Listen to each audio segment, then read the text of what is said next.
感谢居港 Metropoli 新闻的各位观众们仍然和本人菲安娜黄，在人道主义精神的感召下，居港慈济基金会协力社区举办了面向公众的无偿献血活动。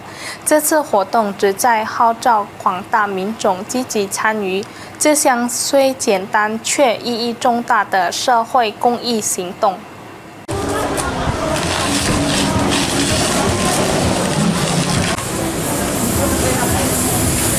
印尼佛教慈济基金会与印尼红十字会居港分会合作，于周日早晨在居港 Pelita Sriwijaya 学校举办了一场社区献血活动。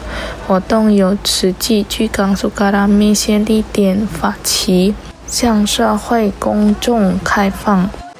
自清晨起，民众陆续前来参与献血。根据活动负责人杨帝表示，不仅苏卡拉密区的居民踊跃参与，甚至还有来自居港 Ilir Timur 1区及 Jakabaring Opi 地区的民众专程赶来。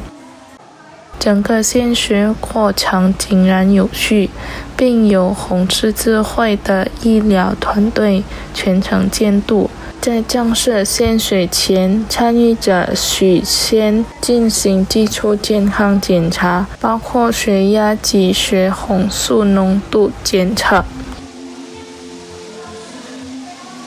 Ini Yayasan Muda Suci ini yang untuk Syali Sukarami di Sekolah Pelita Sriwijaya. Kita adakan setiap 3 bulan sekali. Tapi yang datang juga kadang-kadang bukan dari wilayah Sukarami aja. Tadi ada contohnya yang dari mana tadi ya, dari dekat Opi kayak itu, ada datang ke sini. Yang di Cianjur kan itu Ilir Timur 2 ya, ada juga kayak itu. Semoga ini bisa bermanfaat untuk orang banyak, bisa membantu orang yang membutuhkan darah, dan kita juga berharap agar masyarakat mau ikut berpartisipasi untuk mendonorkan darah juga kayak itu。一位献血者伊曼表示，他每隔3个月定期献血一次。他认为献血不仅是对他人的帮助，同时也对自身健康大有益处。Tiap 3 bulan sekali donor darah. Selain bantu sesama kan untuk kesehatan juga, Pak. Berarti itu sudah rutin ya, Kak? Ya, ada rutin. Oke, mungkin setelah ikut kegiatan hari ini ada lagi nggak rencana yang mau ikut lagi, Kak? Ada pasti, kalau tiap ada kegiatan nanti ikut lagi. 这次由佛教慈济基金会举办的献血活动，是对慈悲为怀、关爱众生理念的正式体现。